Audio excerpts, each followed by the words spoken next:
Okay, AP Chemistry students, this is Chapter 4, Learning Objective 1, Properties of Solutions.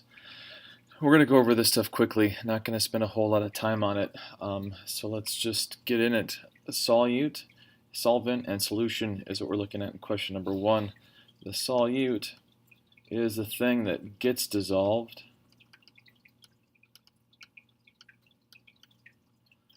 and the solvent does the dissolving.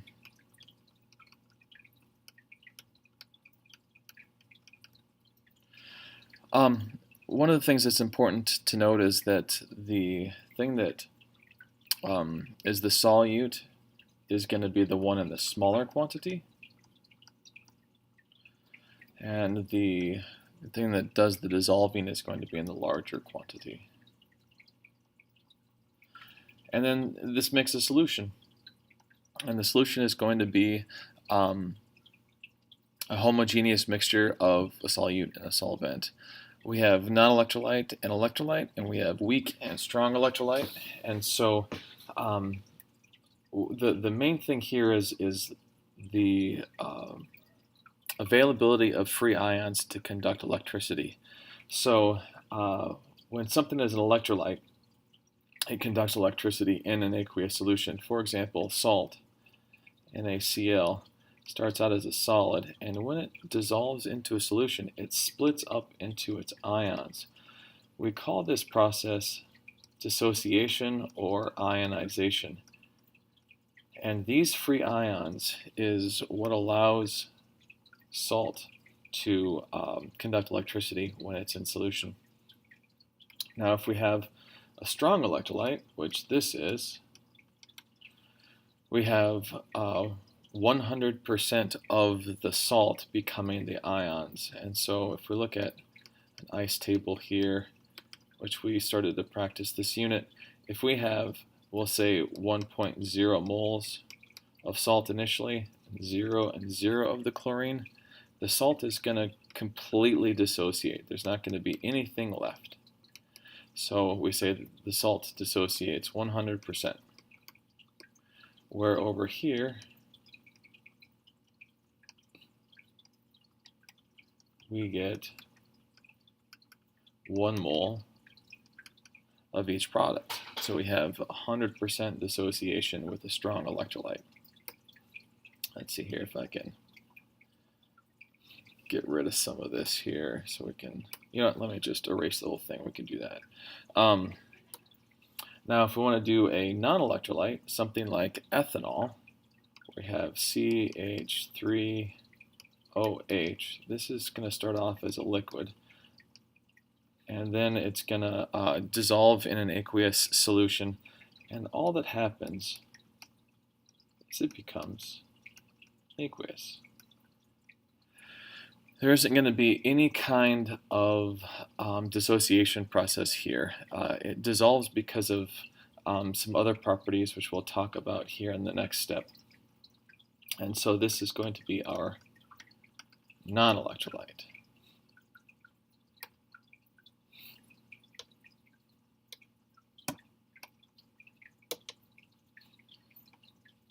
And then if we go to our weak electrolyte, one of the ones that is often used is HF, not because it's something that's common, but because it's easy to write. This actually is going to start off as a gas. And we have our hydrogen ion aqueous and our fluorine ion aqueous. And there's math involved in this, and we'll get into that in a much later chapter. But let's say, for example, this is hypothetical, guys. This is not actual math. These are not actual numbers, but it gets the concept across. Where we start again with this. Now, we're going to say this decreases by 0.2 moles. So we have 0.8 left. This increases by 2.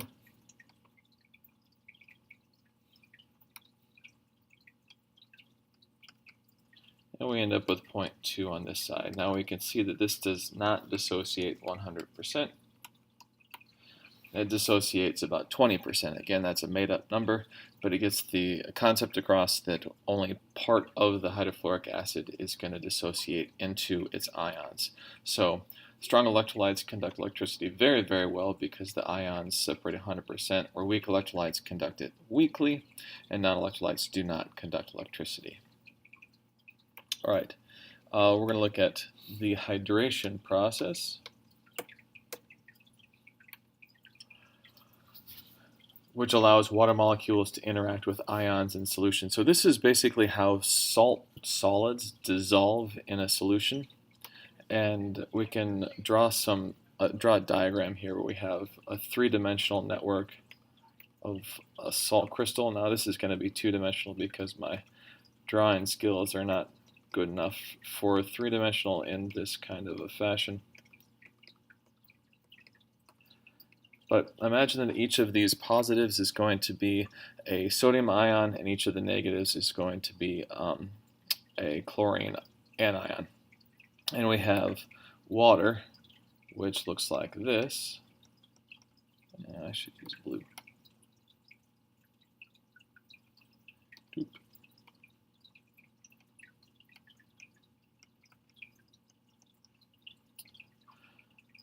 Which has a negative side here and a positive side at the hydrogens due to the electronegativity difference between the oxygen and the hydrogen.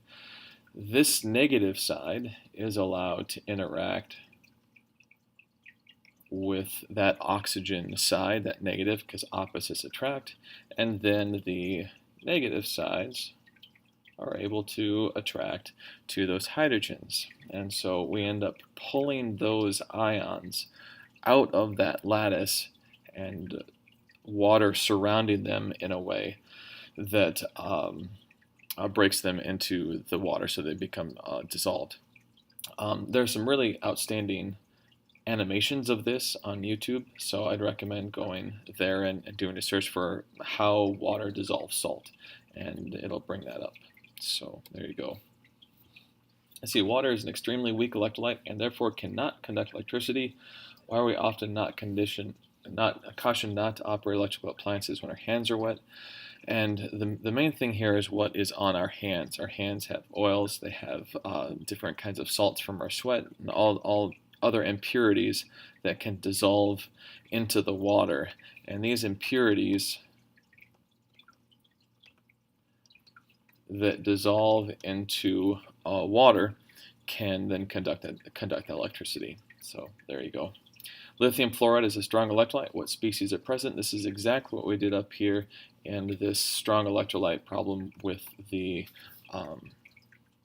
sodium chloride. Starts off as a solid. And we have Li plus and fluorine.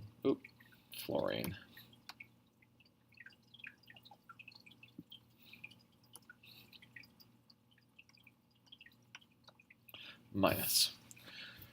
And this is also aqueous. And so that's what it means by species. Now, from the book, that's what the question read as originally, the species, where the ions is something that I added because students were often confused of what species meant, and that just means the different parts, what is in there. All right. Identify each of the following as either a strong electrolyte, weak electrolyte, or non-electrolyte. And there's some rules to follow here. If it follows the solubility rules, it's a strong electrolyte. If it is a strong acid, it's a strong electrolyte. If it is a strong base, it is a strong electrolyte. If it is a weak acid, it is a weak electrolyte, and if it is a weak base, it is a weak electrolyte. And finally, if it is either non-soluble or oftentimes organic compounds like CH3OH or individual atoms, things like that, it's going to be a non-electrolyte. So really, it's like if it doesn't fall into one of these categories here,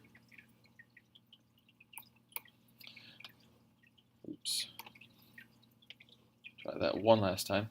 If it doesn't fall into one of those categories there, it's probably going to be a non-electrolyte. So if we go through this set here, barium nitrate has that nitrate in it, and that follows the solubility rules. So this is a strong electrolyte. Neon is going to be just a single element. It will not produce ions in a solution, so that's a non-electrolyte. Then we come to ammonia, NH3. This is kind of a weird one, something that we haven't seen, and this is a good introduction. This is a weak base, and therefore a weak electrolyte. This is a very common weak base that we use throughout the entire year, and so it just needs to be committed to memory that ammonia is weak base, weak electrolyte. Then sodium hydroxide, we have our sodium ion here. That means it follows the solubility rules, so it is a strong electrolyte. Also, it's a strong base, and strong bases are strong electrolytes. And we'll get into more information of how to identify those strong bases in a further section of this chapter. All right, I'm going to erase all this so that I can scoot down.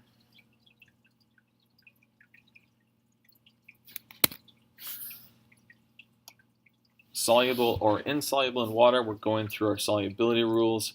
Calcium carbonate has that carbonate, so it's insoluble. Zinc sulfate has that sulfate, so it's soluble. This one has the nitrate, so it's soluble. This one has the sulfate, but it also has that mercury, which means it's insoluble. And this has both ammonium and perchlorate. Both of those make it soluble. So there you go. You have to memorize those solubility rules, and you'll be just fine with these. Here we go to the acids and bases. So Arrhenius acids and bases and the definitions. And why are Bronsted definitions more useful in describing acid-base properties? So we have Arrhenius. This is our acid and base. The Arrhenius acid produces hydrogen ions in an aqueous solution. The base produces hydroxide ions. And this is what we talk about in general chemistry. If we have an acid, or excuse me, a chemical compound that starts off with that hydrogen, it's going to be an acid. If we have a chemical compound that ends in hydroxide, it's going to be a base. And that is true most of the time, and I would say almost all of the time when we're dealing with stuff in AP chemistry as well, because we always deal with things in an aqueous solution, which is the major limitation of Arrhenius. It has to be an aqueous solution. Where Bronsted-Lowry acids and bases are the acid base. These donate protons, and these accept protons. And the reason why Bronsted definition is more useful is because it's broader. This does not require it to be in an aqueous solution. And so it applies to a larger base of chemical compounds. And we'll talk more about Bronsted acids and bases down here in question number 31. All right, give an example of monoprotic, diprotic, and triprotic acid. Here we go. HCl would be a monoprotic, H2SO4 would be a diprotic, H3PO4 would be a triprotic. So mono is 1, di is 2, tri is 3, protic is proton, so that's how you identify the difference between those. Strong or weak base. This gets a little bit more difficult with the weak bases here, and we'll look at that a little bit while we're going through this problem.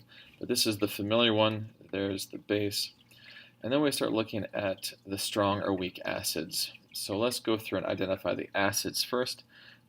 This is going to be an acid, acid, acid, acid. I know that for several reasons. First, we have that hydrogen at the beginning, hydrogen at the beginning. This one tells us it's formic acid, and we're going to need to spend some time and understand how to identify organic acids, which is what this is. and we identify an organic acid because it has a carbon in it, and we'll talk more about how that is identifiable when we need it. But what we end up needing to do for our strong and weak acids is to memorize the strong ones. And if it's not one of the strong ones, then we know it's a weak one. So again, this chapter requires a lot of memorization. And so here are the strong acids. We have hydrochloric, hydrobromic, hydroiodic, perchloric, nitric, and sulfuric. And oftentimes in textbooks, you'll have an asterisk right there. Boy, that's a terrible asterisk. Because of a specific issue with sulfuric acid. But right now we can consider it one of those 6. And once we get to a later on chapter, we talk about why that asterisk is there. So if we go here, letter B, not one of those 6, so it's a weak acid. Sulfuric acid is one of those 6, so it's strong acid. Fluoric acid or hydrofluoric acid is not, so that is a weak acid. Same thing here, is a weak acid. So our strong acid is going to be the sulfuric. Then we have the last 2 bases here, base, base, and we identify them as strong bases because of the ending in hydroxide. There are always exceptions to these rules, ladies and gentlemen, but right now what we can say is that it is a strong base if it contains a hydroxide ions. It's a weak base if it contains ammonia, or it ends in ammonia type compound. And let's see if I can give one here. CH3, CH2NH. See, nope, that's going to be a 2. NH2. I forget the name of this. It might be aniline. And this is going to be a weak base as well, because of that same sort of nitrogen-containing group on it. So there's our weak base. Formic acid, let's talk a little bit about this one right now, I guess. It ends in OH. Noah Webster, please come to the office. Apologize. It ends in OH, but it's an organic acid, and organic acids are going to end in COOH.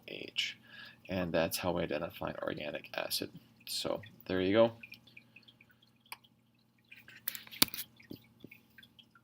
And we have just a couple left here, looking at Bronsted acids and bases, or both. Again, Bronsted acids are ones that donate protons, and Bronsted bases are ones that accept protons. And just a reminder, Powder Puff t-shirt order forms are due by 8 o'clock this morning. Eventful morning here at school. Alright, so what we end up looking for is the hydrogen, because another word for proton is a hydrogen. If there is a hydrogen present, that is going to be a proton donor, so it is going to be an acid. If we have a negative charge, that means it's going to be able to accept a proton, because protons are positively charged, so that makes it a base. If we have both of them, we have a hydrogen here, that means that it can donate a proton. We have a negative charge, which means it can accept a proton. That's going to be a base. Bethany Steinman and Tori Miracle to the office, please. Both. Because it has a hydrogen that can donate, and it has a negative charge to accept it. And then same thing here. One of these that's weird is, again, that ammonia, that is going to be a base that will accept a hydrogen. We'll have to talk more about how all of this works in a different video. Identify each species as a Bronsted acid or a base, or both. Again, we can go here. That's our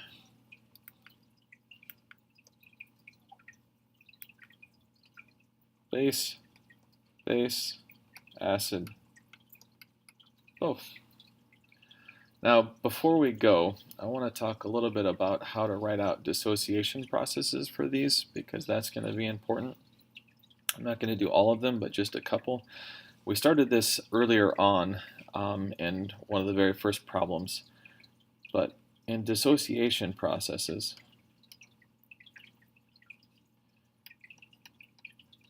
we put stuff in water and it produces the ions. And so here's a dissociation process of a Bronsted acid, and we can see that these things are going to be aqueous. We put the water up here because it's not actually a reactant, it's just something that allows this process to happen, and we end up with our two different parts. Now, if we have a Bronsted base, like the acetate ion, it's going to look like this.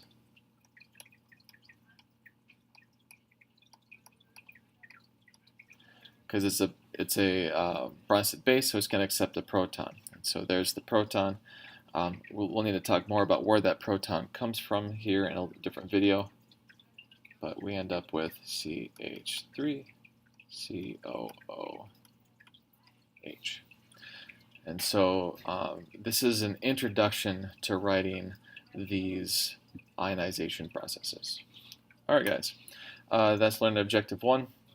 Thank you so much.